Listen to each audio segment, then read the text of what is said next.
Activities marking the 2023 edition of the Climate Emergency Day have begun across the world.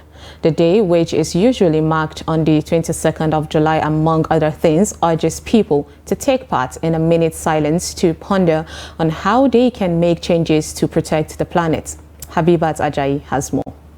The first declaration of climate emergency was made by a local government in December 2016. Since then, over 2,100 local governments in 39 countries have made climate emergency declarations as of May 2022. An international coalition of researchers says the Earth's vital signs have worsened to the point that humanity is unequivocally facing a climate emergency. For this year's day, the climate clock will tick down below 6 years for the first time, to drastically reduce fossil fuel emissions to below 1.5 degrees century warning. Research has shown that countries with huge debt burdens, such as Nigeria, is very vulnerable to climate change impact. And that is why we are very slow to respond to climate disasters, like the flooding of 2022 and even the flooding that has already taken place. We actually don't have the money, truth be told.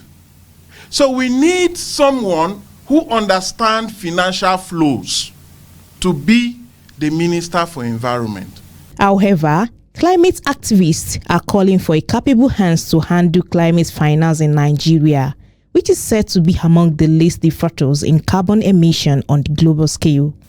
The climate clock is saying to us that we have just 5 years left for us to act, for us to plan.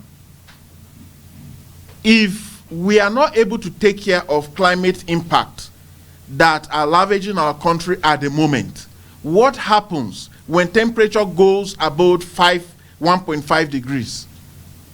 It means that, I don't want to use the word we are finished. Stakeholders are called to begin implementation of viable policies to prevent future damage within the stipulated time.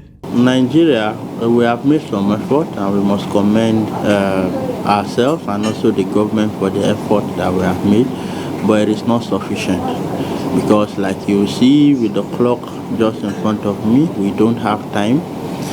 The science of climate change tells us that we have up to 2030 to take action. So what we need to do right now is to move away from policy formulation to policy implementation. Experts believe it is still possible to hold global warming to relatively safe levels through global cooperation, investment, and big changes. Hence, governments are urged to rise to the issue of climate change to ensure a better world for its citizens. Habibat Ajayi, Trust TV, Abuja.